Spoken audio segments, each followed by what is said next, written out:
I was born in the 70s. So back in the 70s, they didn't look for this sort of thing. So I was essentially the weird kid in the corner that didn't talk to anybody. I didn't necessarily want to play with anyone. I learned how to read at a very early age. I started reading around 3. So by the time I got into kindergarten, I had read like all the Hardy Boys and Nancy Drews and moved on to Charles Dickens and some of the classics and stuff. So I was a lot more comfortable buried in a book than I was dealing with other people, and teachers, back then they didn't encourage, anything like they were just glad that, they got through the whole school day and nobody died, like they didn't, try to force you. It's just, it was such a different world. But, I kind of went through life with that. I had no idea that I was on the spectrum in any way whatsoever. I went through, finished up high school, went off to college. I got a couple of degrees and I was working in the corporate world. I've always been good with anything that has a pattern to it. So like playing music, reading music, computer code, writing computer code, that kind of thing. I was working for a brokerage firm and, working in the financial industry in their compliance department. And I basically started writing software to deal with the financial industry. So I had to look at every transaction that passed through this particular firm and compare it to every rule and regulation that existed in the industry. And when I took over that position, it was done by this guy who had actually been doing that by hand. Like he actually knew all these rules and regulations, and like he just went line item by line item. I think our manual at the time for compliance was like 93 pages long when I first started. And by the time I left that job, it was 1,200 pages because there's been so many industry regulations.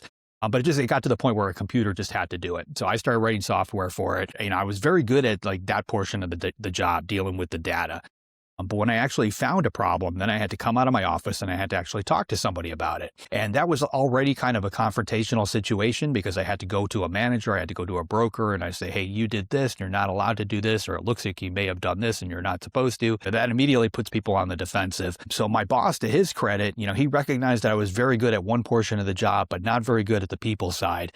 He thought I had anger management issues. So he sent me off to an anger management therapist. And we sat down for our initial meeting and we got about 20 minutes into it. And she stopped and she's like, I'm going to ask you a weird question. Have you ever been tested for autism? And at the time, I had no idea what that really was. Like I had seen Rain Man, but that's obviously not a very good representation of it. But she started going into these, different things. She's like, well, the whole time we've been talking, you haven't made eye contact. I noticed that you rub your thumb and your forefinger together whenever you're thinking or formulating a sentence. And she just started rattling off all these things that I do and pointed out that they are all traits, related to autism. So we did some tests and ultimately landed on a diagnosis of Asperger's syndrome.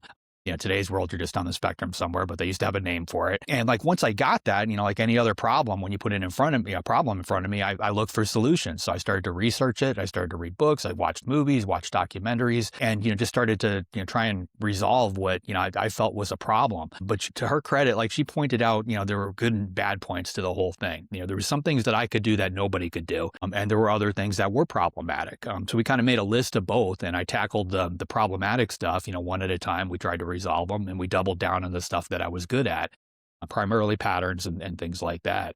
To give you an example, today I'm a best-selling author. I've written a gazillion books.